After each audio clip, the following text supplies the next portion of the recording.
वहाँ से मेरा वापस आना नामुमकिन के साथ मैं बहुत दूर निकल ही बातों पर तो भरोसा किया है तुमने। ये भी किस्मत औरत का कीमती जेवर होता है। खो चुकी हो, बल तो अब तुम्हारे राब्ते में ही नहीं होगा। मुझे भी साथ चलना होगा। नहीं, मेरा शौहर मेरे साथ है। क्यों लेती है इतना स्ट्रेस आप? तेरे जाने के बाद अब आप लोग देखने वाले हैं। सालिया बेगम ही नहीं, हमाद की माँ भी 2 हाथ आगे ही है। अब वो भी महम के साथ कुछ अच्छा सलूक नहीं करेगी, क्योंकि वो महम को पसंद नहीं करती थी। अब जब अशर से सजल बात करेगी, साला बेगम पहले ही अशर को उसके खिलाफ कर चुकी होगी कि वो अशर और साला दोनों को एक साथ नहीं देख सकती।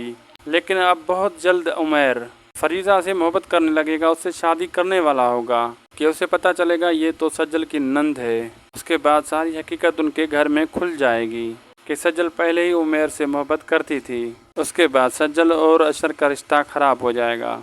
आप लोगों को ये ड्रामा कैसा लग रहा है? अपनी कीमती राय कमेंट बॉक्स में दीजिए। वीडियो चलेगी तो लाइक शेयर करना ना भूलें। सब्सक्राइब लाजमी कीजिए चैनल को। मिलते हैं अगली वीडियो में, तब तक के लिए अल्लाह हाफिज़।